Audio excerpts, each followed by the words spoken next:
نعمت صرف ہدایت ہے، یہ نوٹ کر لیجئے، تجزیہ کر کے سمجھ لیجئے۔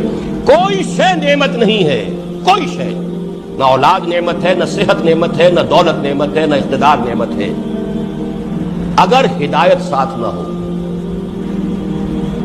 ہدایت ساتھ ہو تو ہر شے نعمت ہے۔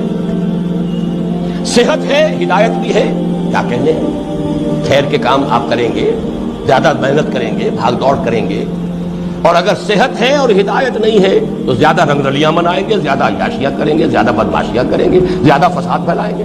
یہ نعمت تو نوعی زحمت ہو گئی۔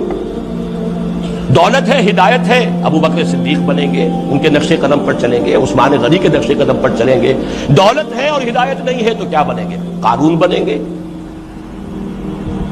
تبذیر کریں گے، اسراف کریں گے، اللہ تللوں میں خرچ کریں گے، مبذرین بن کر شیطان کے بھائی بن جائیں گے۔ ان المبذرین کانوا اخوان الشیاطین۔ اولاد ہے، ہدایت نہیں، اولاد کو کیا بنائیں گے؟ اللہ کے باغی بنا کر اٹھائیں گے۔ آپ کے قبروں پر جا کر پیشاب کرے گی کوئی اولاد، کیا بنائیں گے اس کو؟ وہ آپ کے لیے اللہ کے ہاں زحمت بن جائے گی وہی اولاد۔ اور اولاد دی ہے، آپ کو ہدایت دی، اس کی تربیت صحیح کی ہے آپ نے، تعلیم اس کو صحیح دی ہے، وہ آپ کے لیے صدقہ جاریہ بن جائے گی۔ گویا کہ ہر شے صرف نعمت ہدایت کے ساتھ، یہ جس کو ہم کہتے ہیں، وہ جو پرانے زمانے میں تصور تھا، کوئی شے جس چیز سے چھو جائے وہ سونا بن جاتی ہے، وہ شے ہے ہدایت۔ ہدایت ہو تو صحت بھی نعمت ہے، دولت بھی نعمت ہے، اولاد بھی نعمت ہے، اقتدار نصیب ہو جائے، کیا کہنے ہیں، انسان دنیا میں فلاح پیدا کرے گا، خیر پیدا کرے گا، خلق خدا کی بہتری کرے گا، حضرت یوسف کے نقش قدم پر چلے گا، قحط جیسے مسئلے کو حل کر لے گا۔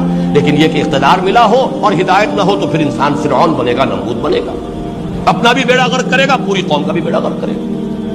تو وہ اتمام نعمت، الیوم اکملت لکم دینکم واتممت علیکم نعمتی ورضیت لکم الاسلام دینا، یہی دو الفاظ اس آیت میں آئے، هو الذی ارسل رسولہ بالہدی ودین الحق۔